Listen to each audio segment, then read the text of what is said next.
live for another live session of Teacher Prep with Dr. D.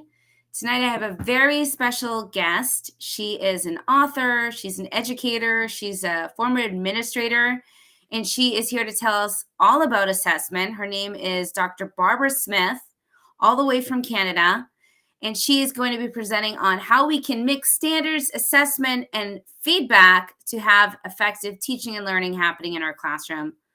Barbara, it's so great to have you with us this evening. How are you doing?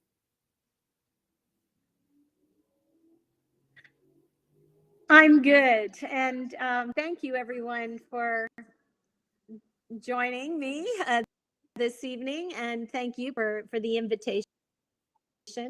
I've had of, I guess, different kinds of experiences. And some of them are in Canada, some in Europe, and many of them in the U.S. I opened 2 schools in the U.S., one in Detroit, a high school, and also a school in Virginia. I've been a principal of a performing arts school in C, but my first love is curriculum design because I believe schools should be organized around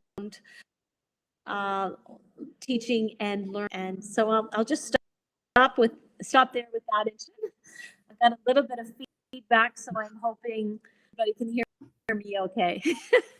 We can hear you fine. And even before the show, you and I were chatting about different perspectives of education around the world, which I find so fascinating, right? Because the way we approach education in the United States may be different than how other countries, and you were talking about like what they're doing in Singapore and why they have such high achievement with their kiddos. And that's even given for, having different groupings of students, heterogeneous classes, and all the other things that we always try to say, well, this can't happen here because America's like this or like that.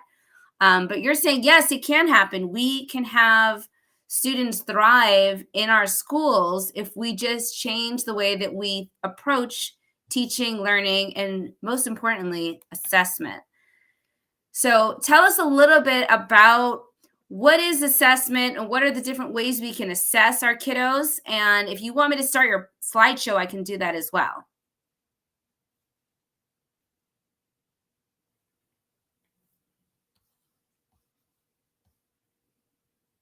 Sure.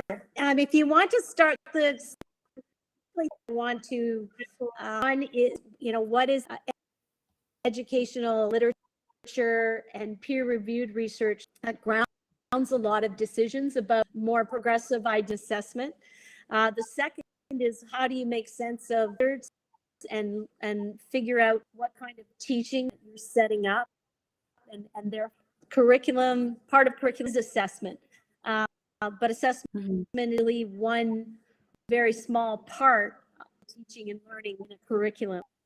So I'll start here by, the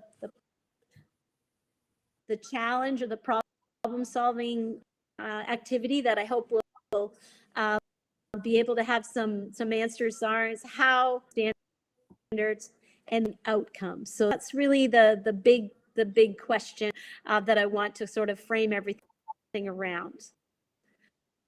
Next slide.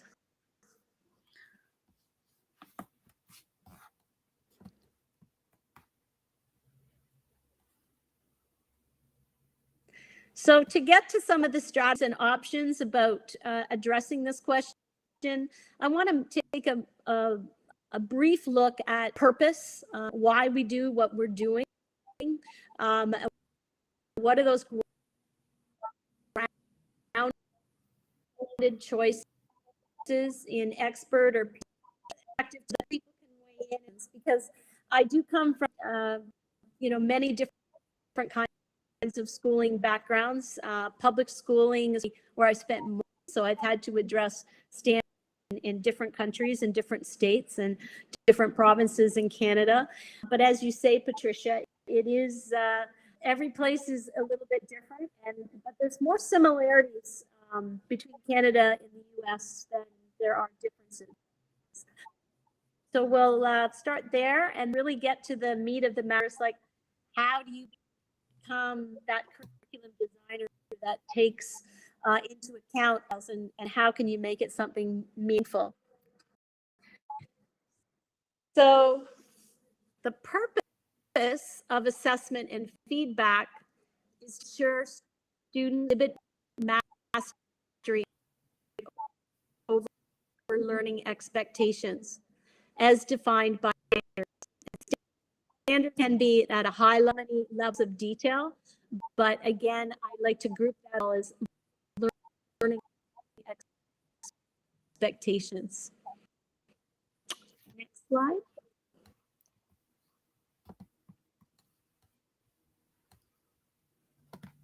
So before we go any further, I'd like to know a little bit about anybody who might be but joining us live.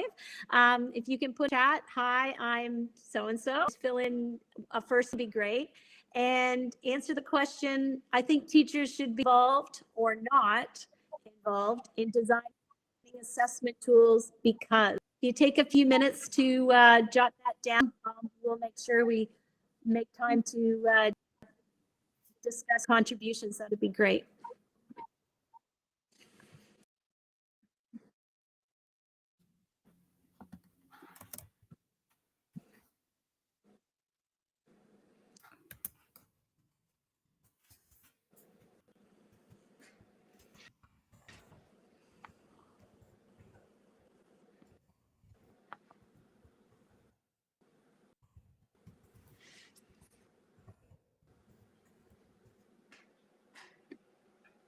Great question. I'm like pausing to think about why teachers should be involved.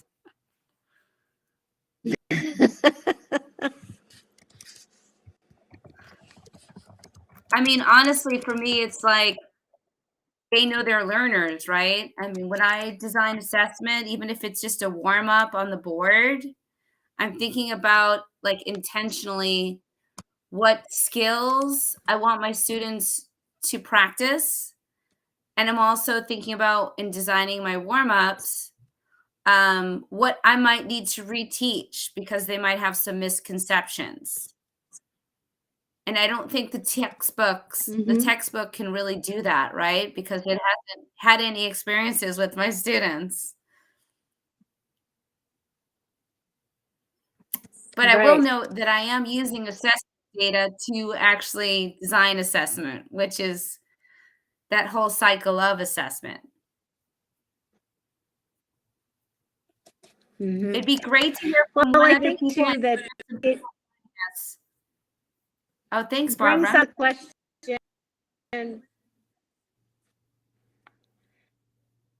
Well, I think too, yeah, defining what you, because standardized have taken such a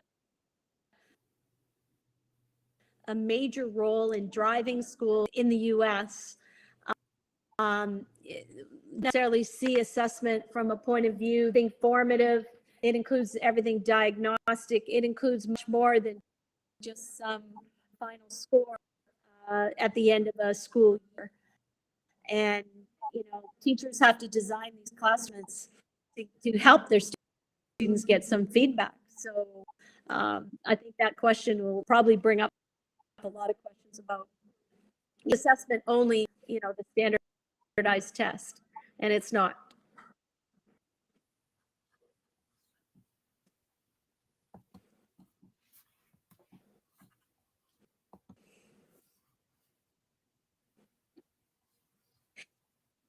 So the second part, I'm going to move on because I know that a lot of folks will tune into this asynchronous course at a different time. So we won't necessarily get some live feedback, but I'm going to some of the grounding choices in expert and peer-reviewed research. And most important, I think, is to think about the design of the curriculum and the learning that's going to take place should involve these things distant or separate, because I see assessment and curriculum as being part of curriculum, something that's a separate thing to measure curriculum. And I think it's important to think about. And if that's the case, then the peer-reviewed research on what is good practice in teaching and learning has to be taken into consideration when you're designing that meet the standards and expectations. Sure. So you're saying that the assessment isn't just to add on to the curriculum, it needs to be integrated with the curriculum, correct? And as you've heard lots talk about backward design and that, Hmm. yeah, We're doing that in the yeah, course. We're doing that exactly. next And week. sorry, I'm hearing sometimes the question twice. So Oh, I'm going to Gardner's Multiintelligences. Everybody's heard about these for, oh, I would say, okay. So these have been around for about 40 years. Fortunately, I mean, started out as 7. There's 9, and there's others that evolve. But they do influence curriculum because they help a teacher who's having trouble saying, okay, I still don't understand X, Y, and Z, and I need to find a different way in. And understanding the multi-intelligence allow the teacher to be able to have a much bigger toolbox of how to help students learn. People learn in different ways, but all students should explore these different ways to be learning, express what they know and understand. And many of these things you can't find in standardized tests, and maybe to put in a conventional standard. But again, these are the kinds of things that lead to higher level thinking. So, intelligence, don't give one of these types of intelligence, let's say musical intelligence, you don't give it time in the curriculum, or you don't give it any sense of balance or equity with the other intelligences, then you're actually limiting the overall intellectual return. So my thought is that all of these are important to develop the full brain. And if you're also on linguistics and mathematics, which is what happens because the tests drive people toward those two areas of the, then you're limiting how well they learn linguistics and mathematics, because you're not looking at other multi-intelligences to help them in those areas. So Gardner's is powerful. Next. so what I hear from you is that we can use these Oh, sure. strategies even if we are, I'm a math teacher. So, for example, I used to teach my students for adding integers a song that was similar to Row, Row, Row Your Boat, and Yep. same sign, adding, keep, different sign, subtract, so on and so forth. And then when we did PEMDAS, I always did a body movement, parentheses, exponents, Exactly. multiplication, division, left to right, you know. So you're saying it's not just about the subject specific area, right? You as a teacher should incorporate all of these spaces. So like if I'm doing geometry, why not go outside and tap into that naturalistic space of finding circumference by measuring a redwood tree? Okay, I got you. Exactly. Those I think the experiences too, they help with recall and they create kind of like this episodic memory. So when students do take tests, they have more schemas about a specific concept to aid them in their thinking process. And I think too that So in just good addition teaching, to, right?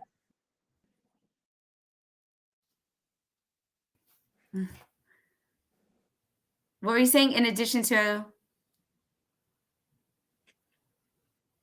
I was going to say that in addition to having activity or the text defined for the teaching and learning based on, let's say, multi-intelligence or I'll talk a bit about, but they also can inform the creative assessments that teachers can do.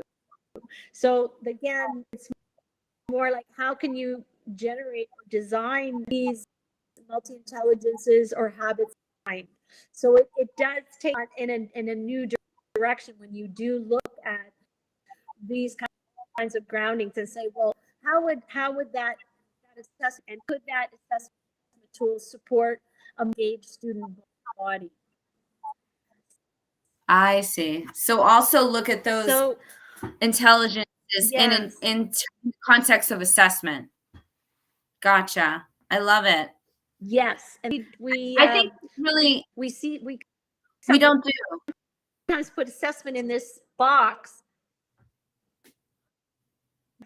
and I think I if think you that's a look at great idea positive because I think habits, you're going to yeah. see, if you look at them, I'm not sure if Tell us you can about see this. them up close, but a lot of these are intelligent behaviors. A lot of people say a good tool or a testing tool should have nothing to do with behavior. And I think when they say that, they're referring to disciplined behavior that is, sort of off task or whatever. But these kinds of behaviors, when you're talking about persistence and you're talking about quality people use to become higher learners. So it's important to build those in. So the habits of mind you can't find a standardized, unless you say, yeah, you persisted in the idea of persisting with a sense of passion towards learning. So looking at these concerts is not like saying, well, that would be nice, we can get to that if we have time. This is what I think we have to start looking at. These are powerful expectations. Singapore made really high on the PISA test, but what is Right. the curriculum and what kind of feedback and classroom tools are being developed by the teachers? Do they have the autonomy? I mean, there's a lot of different things happening that are applying the research sort of new and innovative ways as opposed to from the curriculum teaching. Does that make sense? Right. Yeah, absolutely. I think that's really important that you said we talk about things like growth mindset, but what does that really look like, right? When you talk about things like growth mindset or grit, those soft skills, and you're saying we need to build that into and our this will get instruction. to growth mindset. I'll go to the next one. I'll go. Yeah. Awesome. And I'll speak to Carol Dweck's work, especially with that. And Fullen's 6 C's for deep learning as well, because he's grouped together many of the habits of mind in these groupings, and creativity and imagination, character, educationship, communication, critical thinking, and problem solving, collaboration. And I believe that if you are looking into the future and saying that our we have now in our disciplines, read them for over a century, and they are very useful in an industrial age, but we're in a different age right now. And would these be the subjects of the future? These are the kinds of things to think about. And if they are, then what kind of feedback and assessment do we have to develop to pay attention to these important, I would say, qualities and certainly skill sets. And you're saying Next, these I'll things go through maybe 6 this should happen starting in kindergarten? more, and then we'll get to the meat of how do we. I was wondering, are these all developmentally appropriate? Yes. Do you start these in Right kindergarten? from kindergarten to grade 12. Yes. Exactly. Now, I think that there's a lot of discussion about Vygotsky's constructivist view of learning.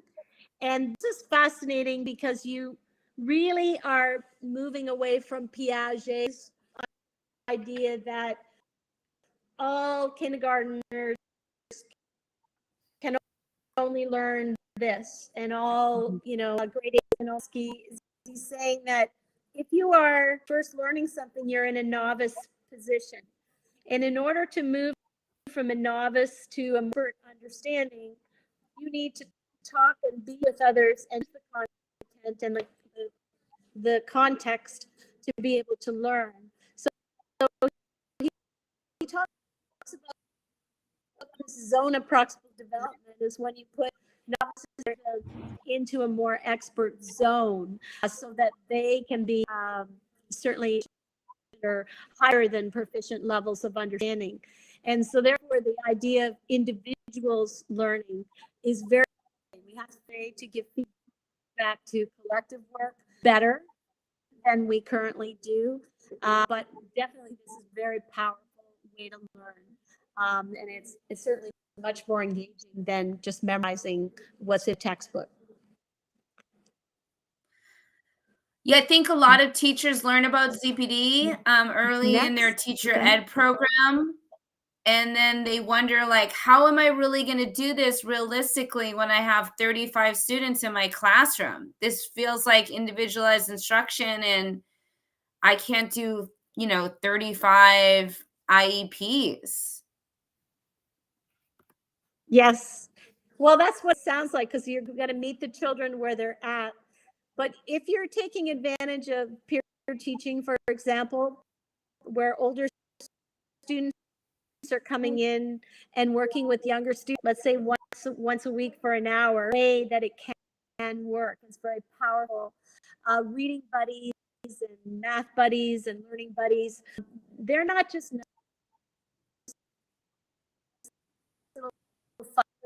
fun things to do on the side. They're actually, and we don't take advantage of those age experiences enough. But certainly other countries are. They're doing very well. The standardized test is sort of like a very small sliver to represent that's happening as a result of these kinds of focus. Awesome. Yeah, that's actually how I got started in education, volunteering for a program called The Wonder of Reading. So it's great to see Well, programs out that are actually, doing that.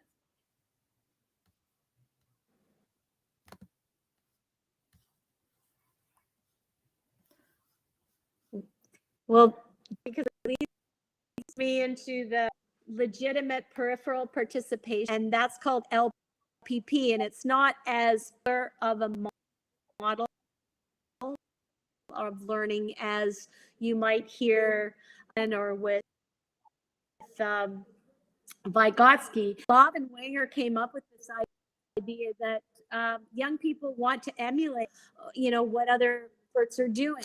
So an example of that is reading and writing. A lot of folks think that if you teach someone who's got a problem, say with some of their writing, it's weaker than you want it to be. Some people say, well, they have to write every day. They'll just naturally get better. And that's not what experts do. Expert writers will work on a piece over and over and over again because they're passionate about being that piece of whatever's moving them. But it's, I guess, the example that I will say that's off to legitimate peripheral participation, becoming an expert, is, let's say someone's got a problem with a breaststroke in the water, and they're trying to learn how to be a great swimmer. And the coach doesn't say to them, well, do 200 more links, it'll get better. Because what you will do, right, bad habits, and the just like a writer will never be a great writer because it's a lengthy piece. They learn how to and all of the standards are built into it. You build in writing and feedback mechanisms and tools that them how to and experts are like. And you want to move someone from a novice where they all need a lot of help and a lot of attention to apprentice where they don't need much help, but they still need the feedback about effort level where they don't need the teacher anymore. So LPP is pretty powerful. And how do you build the assessment so that you show the process and saying, well, everything in process is just formative. Whoa, wait a minute. In editing, that's actually summative too, because you want to make sure that they master many of those habits that are in editing. It's also an important part of, how you can sort of have a frame of mind for designing a be more. Yeah, I loved your example of swimming because my son is actually on the swim team, and case in point, he's actually gotten so much better swimming. He's on a competitive team because his coaches told him exactly what he needs to work on and giving him specific feedbacks about how to hold his hands and diving underwater and all things that are going to make him more efficient and faster, when he's swimming. If he dives too deep, he's not going Yes. to get, he's going to be way below the surface while everyone's at the top. So that, yeah, definitely case in point. I could totally see that. And I think too, in the area of mathematics, kids continue on in their math career with so many misconceptions and errors because nobody's actually taken the time to tell them what they don't know or why what they know isn't accurate. So that feedback space is so important. And I think it's important when it's feedback, you have to select the feedback that's going to be the most active feedback, and you can't everything they do wrong. And Right. what that is and make sure you build strengths. And I think that they're from grade 5 on, the data on student engagement is pretty big, because I think everybody's just hammering them with all the things that they still have. About that when we get to, how do you design this in a bit, but certainly made me think of that with your question. Sir Ken Robinson, his work is legendary in education. This is one education that we have a fair bit of difficulty assessing intuitively. It's not about obedience, so we have to be very careful that just memorizing things, so I have this illusion that with proficient or exceptional on standard.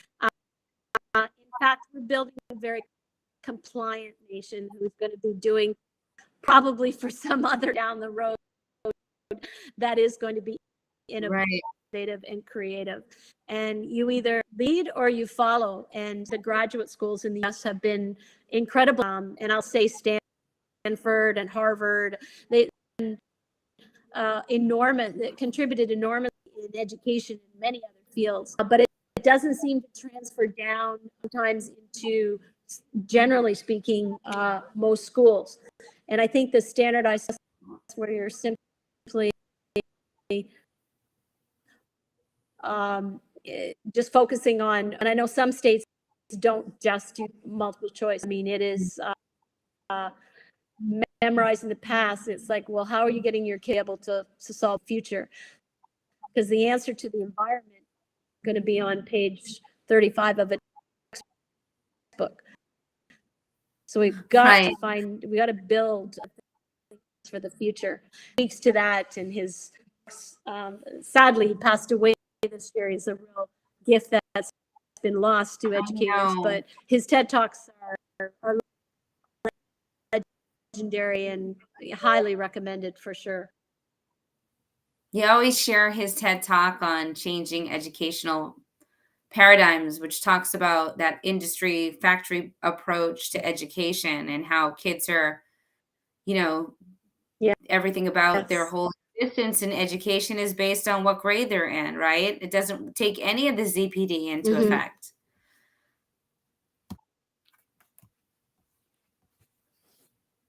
All right, tell us about Andy Hargraves. Hargraves is having a lot of influence. Formerly, he's in Boston right now, at Boston College. And Andy's influenced a lot of excitement in Australia. Most recently, he's been having was part of the whole movement in Singapore in the late 90s, which is in education. What the new frontier is, we have to know what frontier was. Achievement, Mm, exams, just stoic, driving us to today's performance. I learned being on this frontier third hasn't worked. And I will say when I and I connect with some great people, Judith Green at University, I think in Santa Barbara, this idea that, oh well, we're past all these exams and these, you know, that's passe. And I'm like, not from my experience in the East. I've seen, a lot of schools being opened or shut down on test results. And that's not a new frontier. So I think that there has to be a right. realistic look at, you know, how as a teacher and educator, how am I contributing to the new frontier? Am I in this clog on the old frontier?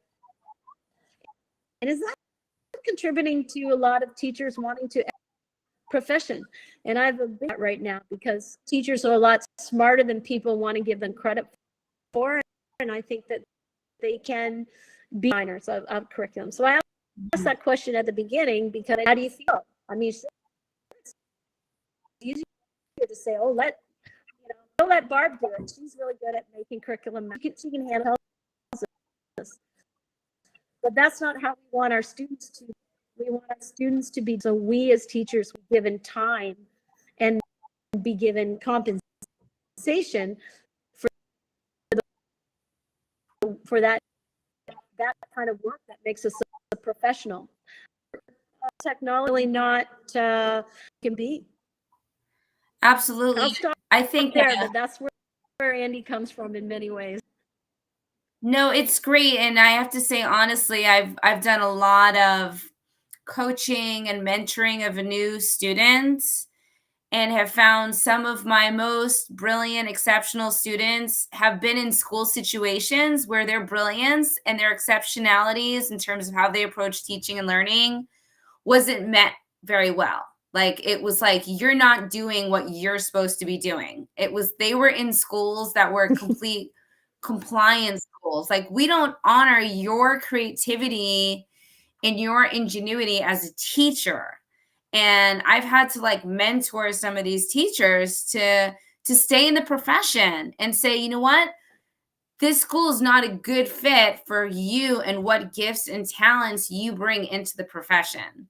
So, and that's really hard. So I mean, I do worry about that because it seems like, and this is my perception, Barbara, but it seems like a lot of these Yeah. ways of teaching and learning that are very innovative are only being found in schools that are high affluent schools, in schools where they are trying to prepare kids for the workforce. And then you have other schools where it's really like test driven, high stakes assessment driven, and that those same type of expectations, and they continue to pass students on no Yeah. matter what they get on the test.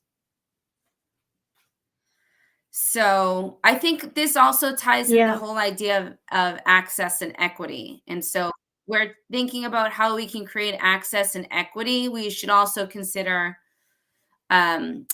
this approach to teaching and learning with these types of soft skills as well as approaches to instruction. So, which might Yeah. include like a And I think, gradeless book, right? I mean, they're doing that in schools. well, again, those are definitely the kinds of that are there. And nowadays, kids kids are actually drilling tunnels under their teachers and going to the internet, and they're learning better if there's some Right. kind of adult filter to be able to for safety purposes to be able to do that. But one way or the other, the kids they do want to learn. They don't want to learn the way um, maybe I was taught back in the 60s. You know, Right. and that's the dilemma. And you are quite right. You're bang on. What wrote the book, How Much Does a Great School Cost? I really looked at this and I said, well, the first line in the book was a quote from Joe Biden. And I wrote it 4 years ago before I even knew Joe Biden was going to run for president. I had no idea. But the quote is, Oh, wow. show me your budget and I'll tell you what you value. Wow. That's really an important statement. So from there, it went into, well, what does staffing look like? Because staffing is your biggest expense in a school. And what else are you spending money on? So if I say I have this unique school and I have this great mission and everybody's doing it, all doing entrepreneurial work, we're doing, let's say, maybe environmental work, something, very unique. Then I look at the budget, and if it's the same as a budget as the school that's emphasizing standardized tests only, then I'm thinking this isn't going to work. So much as the budget's got to align with the assessment, has to align with the learning. So the feedback that's got to be important. But Andy if anyone gets a chance to sort of find Andy's talks, he's really fun. He's funny. He's very engaging, and he definitely has some views about, you know, what a lot of folks in North America haven't really been getting looked at. What's engaging. We'll be able to come up with better ways to provide feedback and assessment that will certainly drive young learners, but engaged and excited about it and learn, nobody thought was possible. Love it. Next. All right. We got Robert John Meehan. So too many students don't know what success is like. Thus, repeated is no longer scary or painful. It has become the norm. Please help create a new norm. There's much attention to norms and data walls and all sorts of things that aren't taking into account. Do you really think that the results that you see represents no? If you actually believe that, you're fooling yourself, because these kids, yes, they can learn to give up after grade 5. A lot of them will do that. But we need to sort of be clear ways we measure what kids know and understand. And when we can give them credit for what they know, that's going to change the game of education in very positive ways. But I love this quote, so I thought it was some. Yeah, great.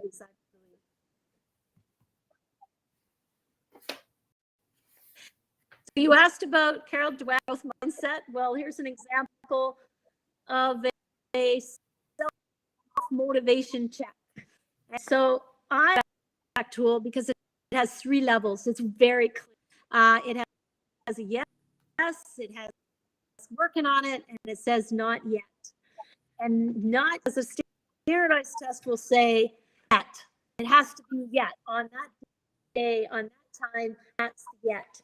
But in the real world, we actually know, educators know, that every kid is not at the same place at the same time. And so we're always working on kids, we're meeting them. So to have instead of 5 points, good, very good, almost good, well, a little bit better, exceptional. This is very, very clear to students. And I don't yet as much. Actually, I use not yet, but I put a question mark when I tools with students because the question mark says, I haven't seen evidence yet. Will you help me find that evidence? Go back and do your work, and then you find evidence, and they'll move the question mark to either yes or still working on it. And there's so many that, well, what do you mean? It's got to be when the test is given. It's not fair if you give them an extra chance. If the goal is for all the kids to learn and to increase the critical mass of people who understand in your class what you're teaching, then you have to give them as many chances as it's going to take. I'll use gymnastics as an example. When I was learning a hip and the difficult skill, there were some kids who just went up and they did it on their third or fourth try. I probably had to do about 200 of them before it on my own. It was a very tricky skill at the time when I was a youngster. But we have to understand that's the same situation for every child in a classroom. And for us to think that they've gone that day, that is going to be helpful. Carol Dweck really hit the mark with fixed mindsets that say it has to be the same. Disagree with. The growth mindset means we know that they're always on a trajectory towards me. And we've got to measure them along the way, along those steps. Those measurements, those formative measures, or I would say summative inside formative, are just as important as any test, because that's what's going to move them to action. I love the idea of teaching towards mastery, right? Because that's really what you're talking about here is letting Patricia, your chime kids in. get. Oh, Yes. Can you hear me? Oh, I said I love the idea of teaching to mastery. And I think that's what you're talking about here, right? And mastery, like you said, it doesn't just happen on the day that you take the test, right? For some kids, and I know this 'cause I used to teach reading for first grade, and some kids came in, they were reading. Other kids, it would take them, but usually like November, December, they'd start reading. And then some students, it took them the entire year. They weren't reading to the end of the year. So I get what you're saying with that, but how does that work? Let's say you're, especially in this age of post-COVID, right? I mean, let's say hypothetically you're teaching a 7th grade class. You might have kids that are all the way at a 3rd grade level because legitimately they haven't been in school. Let's say they haven't been in school since 4th grade and they were already behind in the 4th grade. And then you have kids who maybe they went to tutoring and they came into 7th grade and they're already at an 8th grade level. So now you got a class of 32, and this is just one period, with this large, you have this class of 32 with kids from all the way from the 3rd grade all the way to the 9th grade and the 7th grade class. There's no way that they're going to hit all those 7th grade standards at the same time. How do you do that and not burn yourself out? That's what I want to know. Yeah. I mean, that's really like the hardest thing. I think there's one is there's systematic reason why there's a gap that happens, and that has a lot to do with the number of expenses that are listed for each year. I'll explain that there's, if you look at, let's say, some of the textbooks or readers that might be out there for grade 3, grade 4, grade 5, I'll 3 levels. 75% of the content and the skills and the understandings are expected for repeat of what was taught in grade 3. There's about 25% of the standards and expectations that are new. This is generally speaking across most state expectations, the Common Core, and certainly a lot of places in Canada.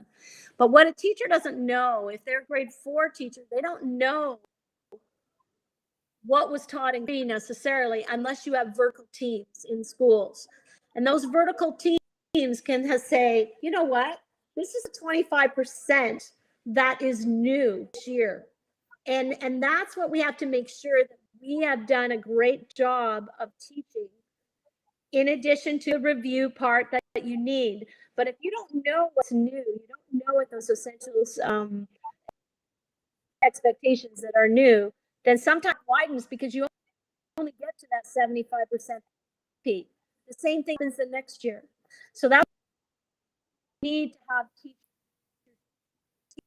teams involved in designing assessment and running curriculum, making sure you're going to get to. So part of this problem you describe is systematic, because it's not your best with all these expectations, and here's a textbook that go with it because they're the people that have been hired to write this. So you have to buy the new textbook series, which we don't do that in Canada. It's a bit of a conflict of interest, but that is part of what many states have to go through. But I think that's one level. The other level, really, in the classroom, a teacher should not have more than 15 kids max in a class. And, regardless of, if people really want to see improvements in education, they have to start work. I may have 8 direct reports. That means I have to work on supporting people to do the best they can in their job. They usually don't go more than that. Oh, we're 30 kids and we're doing all this with one. And really, it's not, again, that's systematic, that, how many kids you put in the class, but that's the problem. So that's why the tutoring industry is taking off. It's totally because we put they need. And the best test I found was when I was principal of a school and we had to go to Zoom in the last 2 years. And my school, we would put more than 14 kids in a class. I demanded that. I said, that's what it's going to be. And it was an independent school, so we had that flexibility. But all 14 kids could fit around the Zoom easily, no problem. And if someone said there was a loss in learning, I don't get that, because that didn't happen. Our teacher could talk to every single one of them every day. And off hours, they were contacting them and working with them on their work digitally. But as soon as you put 20 kids or 30 kids around a screen, there you talk, that's not inclusive. So if inclusion is really that important, and if it's really that important, then they have to change the budgets, because the budget is where you're going to have more staffing to be able to give the kids the attention and support they need, because you can accelerate a kid's 3 or 4 grades if you have the right conditions for teaching. And putting too many kids in the classroom, I don't care what the research is that says that's from the curriculum side, because Vygotsky said the best way to teach is one-to-one. So and that's pretty powerful. So from the curriculum side, there's no argument that the fewer people you have with a teacher and an expert, the better your end going to be. So that's where you got to start. And unfortunately, there's, we also have to pay teachers well. And sometimes, depending on, I know in Ontario, the teachers are paid really well. I think, it's a good place to be.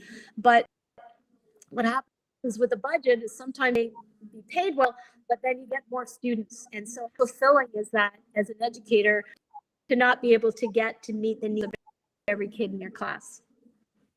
Absolutely. I'm so glad you brought that up. That's always been a concern of mine as well, is with these large class size, with so many, and typically they're, they de-emphasize tracking. I haven't really taken a position on that. because I think there is a lot to be said about having homogeneous groups. You can move a little bit faster. But Mhm. having such diverse groups of abilities in one room, you are limited. You are limited. And then laying on the academic language that teachers also have to make sure that they're, providing students with support with, um, can be a real Mhm. challenge. You got content, and then you have the academic language, and then you have, the learner's Mhm. individual needs, and now we're throwing social emotional learning into the mix. People are feeling overwhelmed because it's like, wait, I didn't sign up to be a counselor now. Like, I don't know how to deal with this type of Exactly. trauma. I have my own trauma. Well, you have to, I I read a book years ago from Jay Lemke, and it was called Talking Science, Mm, and science instruction. And he said, thirds, in order to have time for deep learning of the, so you have to make some tough mm, calls. When I see departments of right, education at the ministry level allowing all those, and because is one part of English language arts, for example.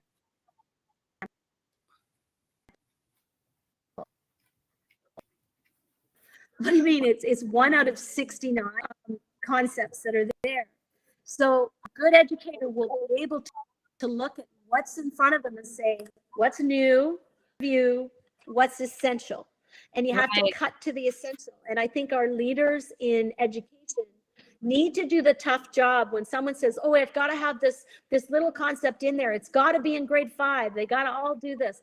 I'm saying, no, you got to actually say, no, that can be in grade 6 or that can be in grade 4. But not everything. You're not, why do you teach every genre every year? How can you possibly right. become a good science fiction writer or writer of comedy if you're spending time learning every single genre of the year? You have to make some choices. And in making the choices, then you take away the overwhelming piece of having to teach everything. And I use an example when I talk about curriculum for language arts, let's say parts of speech. A lot of people, in the curriculums, they'll say in grade 2, they've got to do all 4 parts of speech. And I say, you know what? If you look at let's say you're going to teach a dance, and a dance has 8 counts, you know that. And then you have the next 8 counts that you learn separately. But what do? You put the first 8 with the second 8, and you put that together before you move to the third set of 8 counts. And so when I see that, I say, well, if you look at curriculum that way, maybe in grade 1, you're just focusing on verbs, action words. And then in grade 2, you're focusing on nouns, but you have proper nouns, common nouns, and pronouns, which are a little more sophisticated, 3 kinds of nouns. But then you do that in relation to verbs, so that when you have a piece of writing that's a grade 1 piece of writing, you've got action verbs that they're focused on. You think, oh, that's a really nice piece of grade 1 writing. But then when you see it with a combination and teaching the capitalization and everything by grade 2, that's fine. Grade 3, introduce the adjectives in relation to the nouns and the verbs. Do you see where I'm going? Right, Then more introduce adverbs, so that why grade 2 standardized test wants students to know that the word again is an adverb in grade 2. Is there a chance that 100% of those kids can master that? I say no. So there's unrealistic expectations there, so they can have nice bell curves, so they can show distribution. But these kids know a lot more than what those tests are telling us. But we can make it easier, and not easier for teachers, but make it more fulfilling for them, because it have fewer things that they have to do well that are rigorous for their grade, then they're going to feel that they can just do it. Now it doesn't feel right. doable when you look at the I call it a bit of a hot mess in most of the curriculums that I view. Leaders and the people who are developing them aren't making the hard calls about what should be taught when. Yeah, and we talked about that, and you said that kind of can create a way for it to actually do things like deeper learning with projects, and thematic Yes. units, and really to kind of do those types of investigations, which typically only happen at the end of the school year, right? Because you're freed up with having to rush through all the content, which sounds pretty Yeah. crazy now that we talk about it. So read a few more slides in a row, and then we can get to the meat of how do we do this. And I've given some examples because your questions have been great. Robert Shea testing, he says, believing we can improve schooling with more tests is like believing you can make yourself taller by measuring your height. We have to really be clear about what we're worshiping here. Are we worshiping learning, or are we worshiping testing? And I'll just leave it, but I did think we need to think beyond what's always put in front of us as who tells us what is important as professionals. So if someone asks me what I think is important, I think this is one of the most powerful models, William Glaser's work.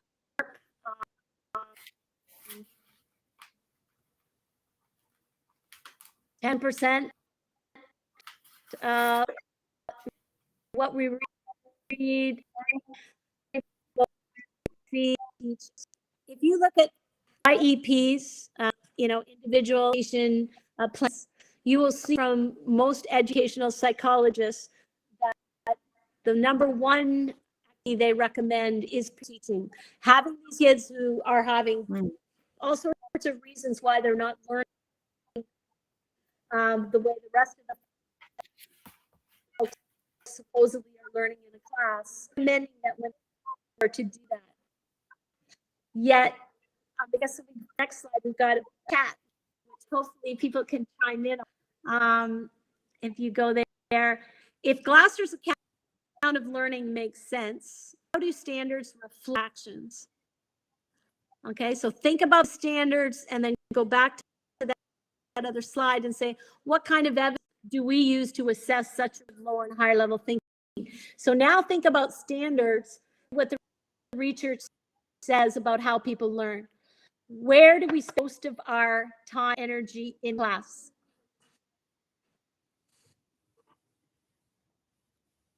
Please chime in if you're with us, and love to hear your thoughts.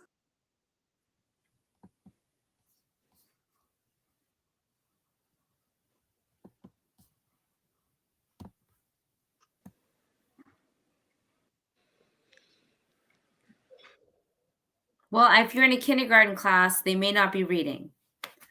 So I think it depends on where you are developmentally. I think they do a lot of auditory and see visual. So I would say maybe your K2 class are 50% what we see and hear. Exactly. Are they expected to read?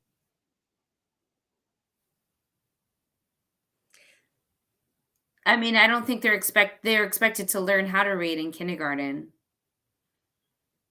And then when you get to high school, I think I agree.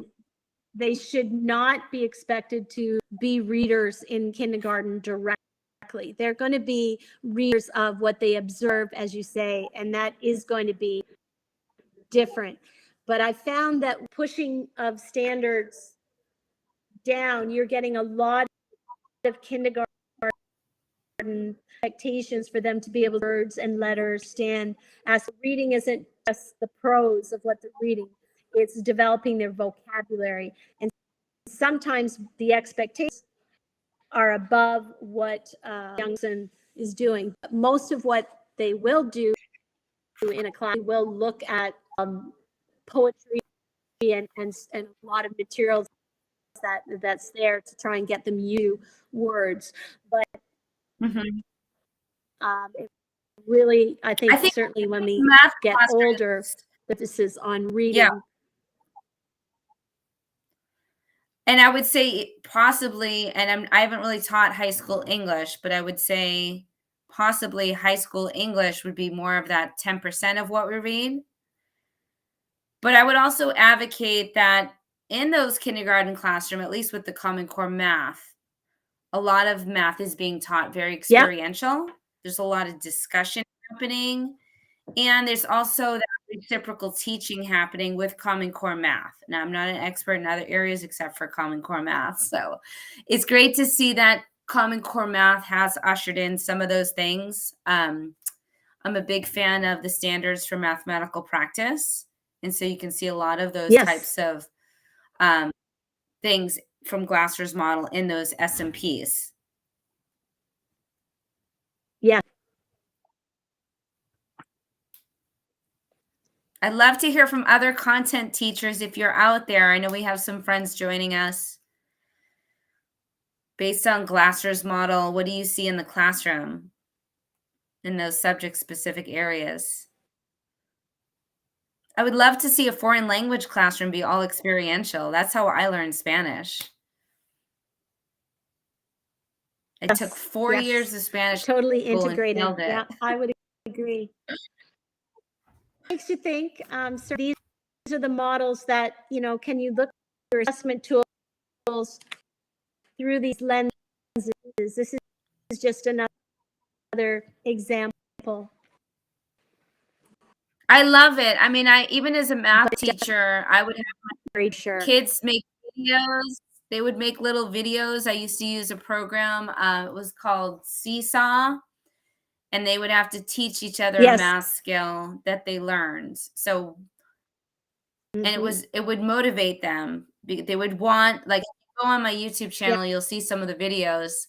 But it was I mean, as a professor, I found it really, like, insightful that it was some of my kids that struggled the most that had these perfect videos because they would do the video over and over again till they got it right, you know? And it was just amazing to see that Yes. progression, Yes. how that would propel them.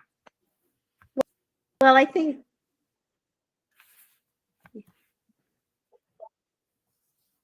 So let's talk about how we can mhm. align our assessment standards. I know it's already, what, 11 o'clock there in Canada. So God bless you.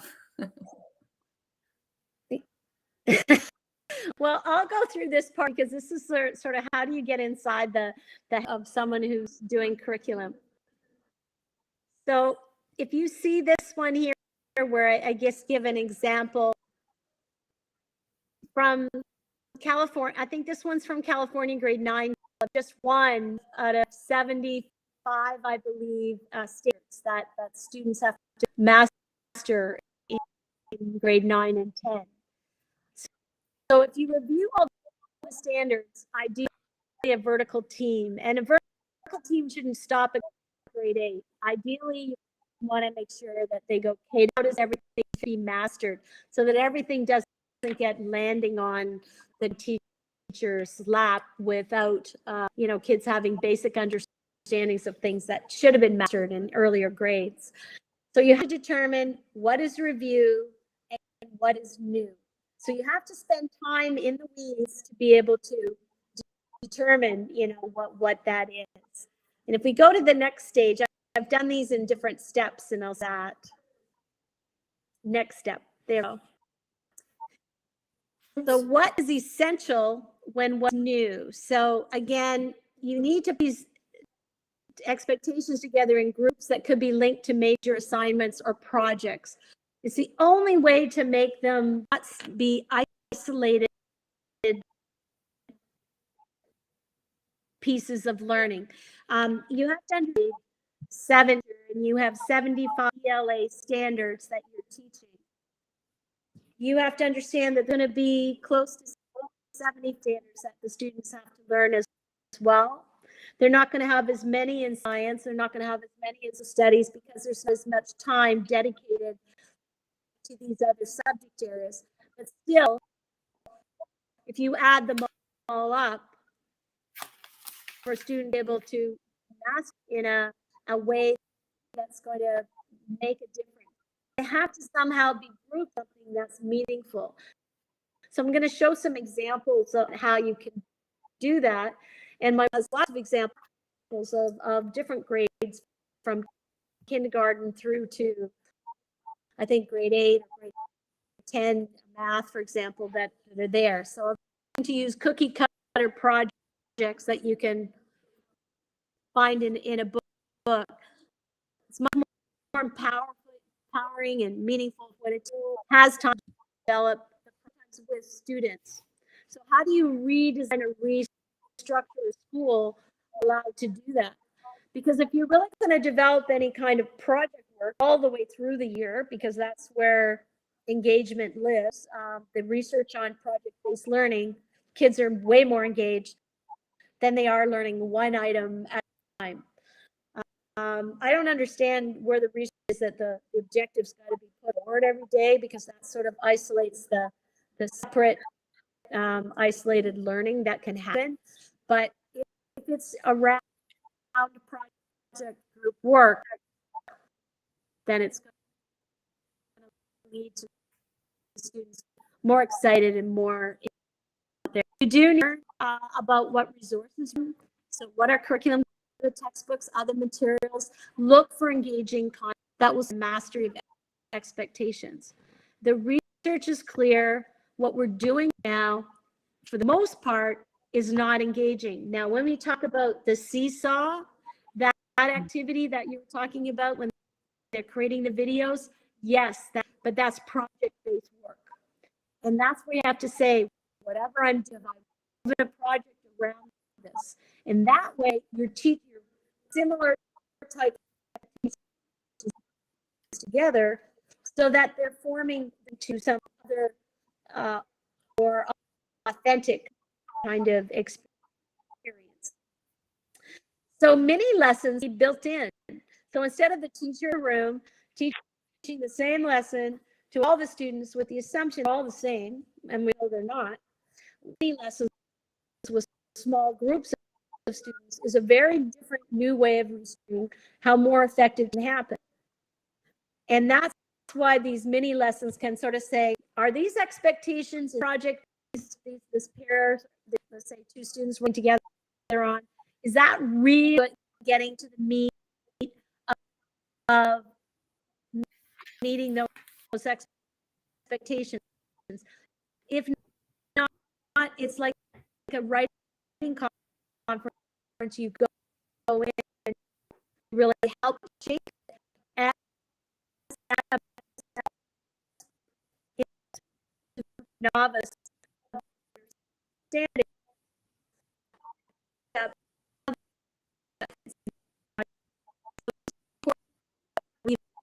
together, and then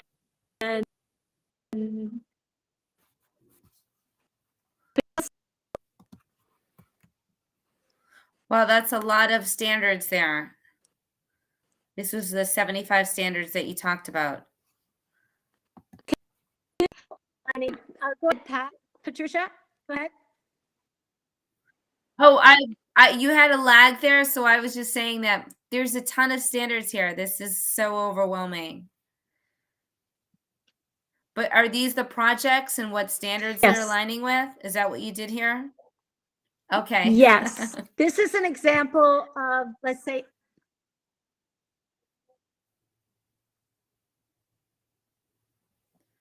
This is an example of a if you look group at project.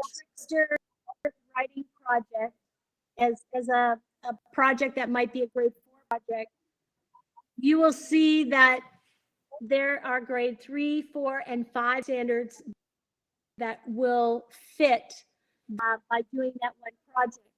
And if that project is in grade 5 or grade, let's say it's in grade 5, that might be a good year to do it. And it doesn't need to be repeated, those standards in the other grades if they've been mastered. But you activities in the assessment that you create will break down all of the standards inside. And what will may be required in some cases are mini lessons if students don't really have a grasp and they're not demonstrating evidence of learning that within the project, and Right. the teachers can deal with the kids one-on-one, that support. And so that's the way I would line up that sample of year just in the reading that they might be addressing. Another project that they do in grade 6, 7, and 8 is grade 6s will just do an outline for a note, and the novel will vary in length depending on what the students want to read. The next year in grade 7, they would do an the first draft of that novel, and then in grade 8, they spend the whole year editing the novel. It's glued bound of work. That's authentic. So they spend time like a real author. They work on that project, but all of the standards at the same time. And when you don't see some of the standards maybe coming out as much as they could, that's when you go in, and that's the kind of conferencing and influence at that level. But you can also have tools that you create along the way for them to be checking in so they can self-assess how they're doing that work. I do have some examples of them as well, lots of examples of let's say that trickster writing project and so on. They're on the website if people want to take a look. Okay, a sample of how all those expectations can be broken down. This is the writing piece. So shows 3 events, included 3 interesting, so on. All these are in student understanding language. So that you spoke about before is removed because that doesn't help the parents either. Can be ones that are using this as the lens from which, so piece writing is not just great spelling, or they're all the things you want inside this. Right, and these are all connected to your standards. So that's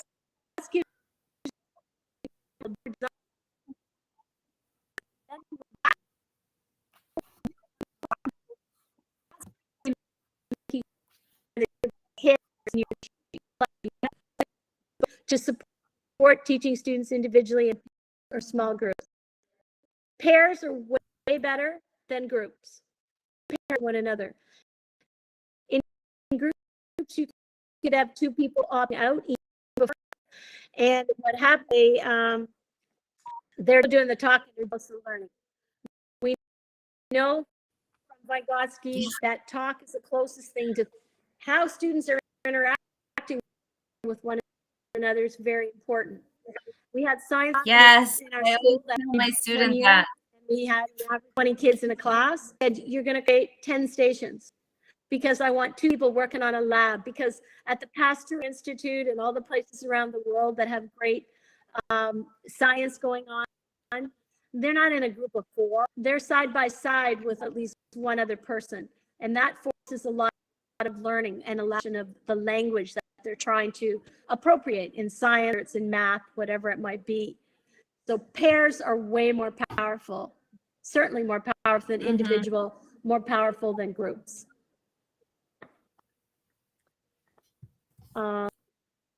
Many lessons can, sometimes you'll see the same thing occurring in all the groups together for 5-10 minutes. That's fine. But just like adults, it's hard to sit there and listen to somebody for more than 10 minutes or 15.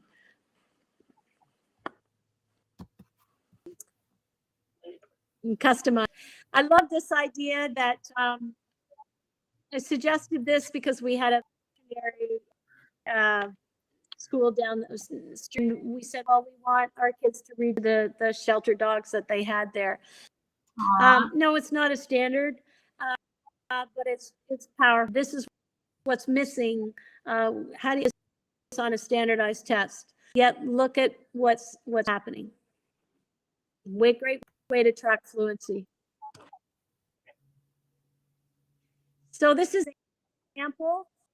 I believe this is grade.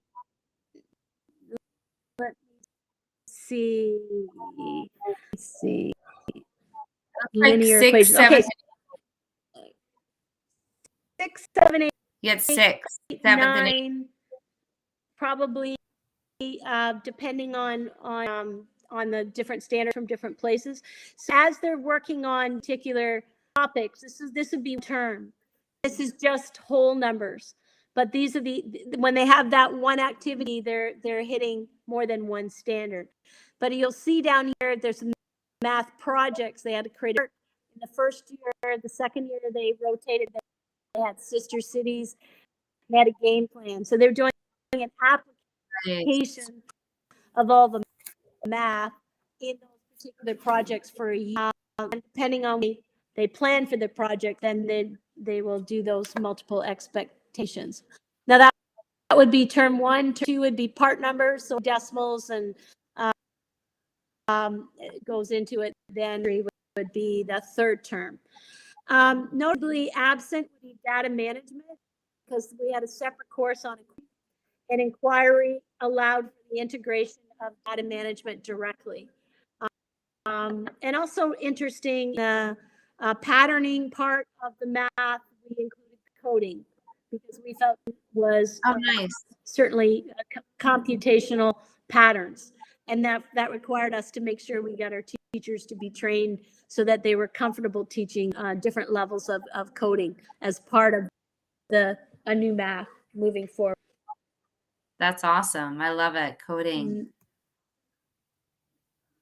We also taught chess and math, because guess what? The kids that got on the test did not necessarily win the games of chess. As big risk takers as you need to be and think ahead spatially.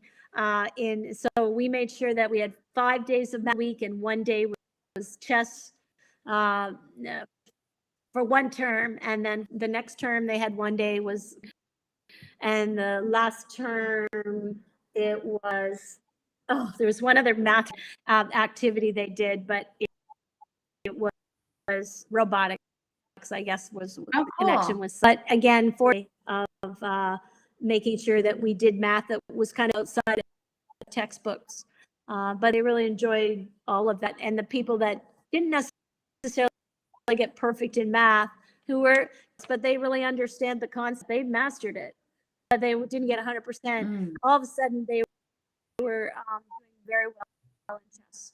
And that was great for their confidence. Chess is part of math, so that they were succeeding in math. And we put it right on because we valued it. Differentiated learning. Okay, the publishers are going to grouping. If you have a grade 4 and they need some enrichment support, then they do skills at the grade 5 level. And if you have a child in grade 4 and they need some foundational support, then they can work on the skills of the grade 3 level. You don't have to tell them they're grade 3. Invest in 24. It's definitely a nice commercial thing and a good way for publishers to money. But I really have to think through that and say, if a child is writing and they haven't mastered the paragraph in grade 3 or paragraphs in grade 4, make them one paragraph well. They can't move on until they do. And then they can do that 5 paragraphs. But you need this many levels of differentiation. That's putting leads into the system. Make it easy for teachers to know, look, they need some help in this area. They don't need to differentiate that in so many different degrees. But the readers are an example of that I think really need to rethink. I love it. I think that ties into your point about working in student zone of proximal development. Well, let's skip this chat for right now. Yes, for sure. So,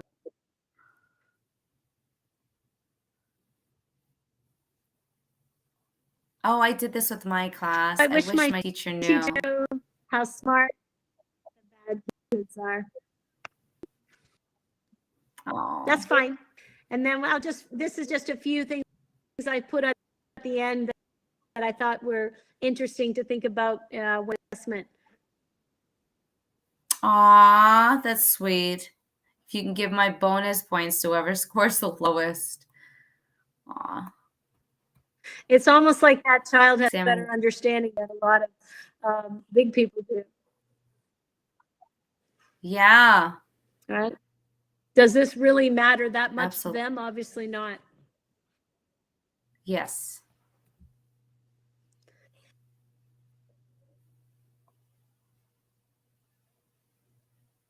I think this is really Whenever a child important about perspective, and it's really hard to capture on a standardized test, but probably one of the most powerful things we need to do in school, especially when we're trying to teach equity and inclusion.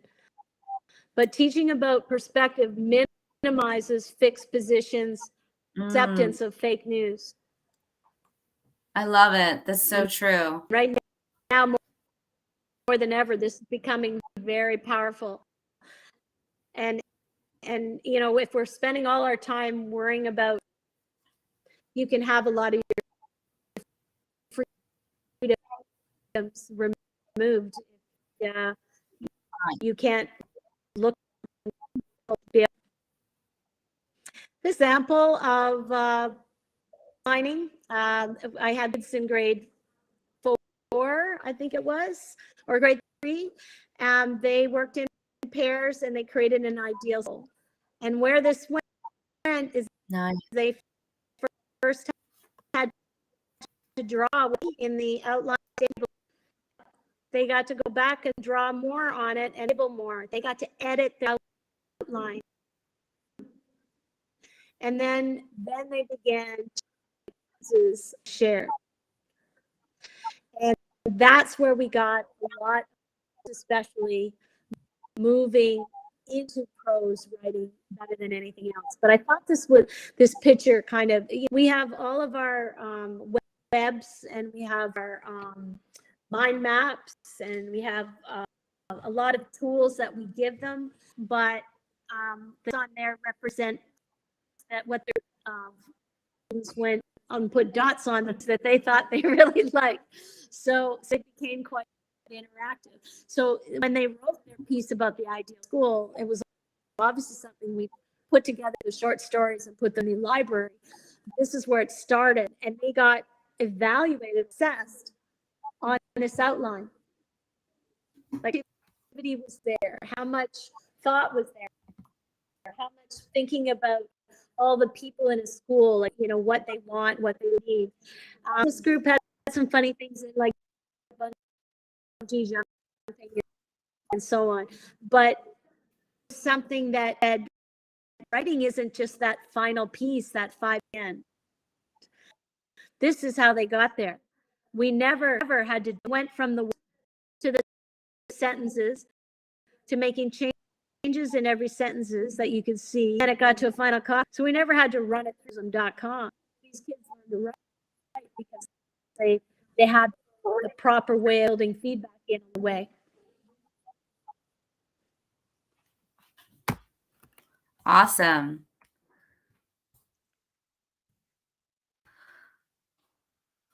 Oh, So I'll you got stop it up there. there. Yay.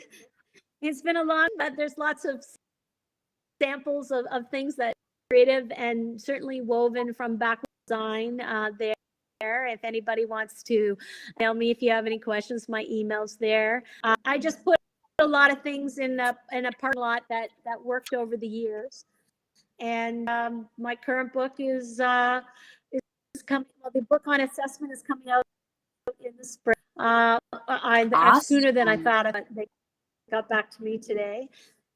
And this book itself is sort of at systematic ways, you know, we can actually change the way schooling is done. Because I think the system itself has not been built for the amount of information that's out there now. It's how we use the information that's important. Thank you for being a great audience.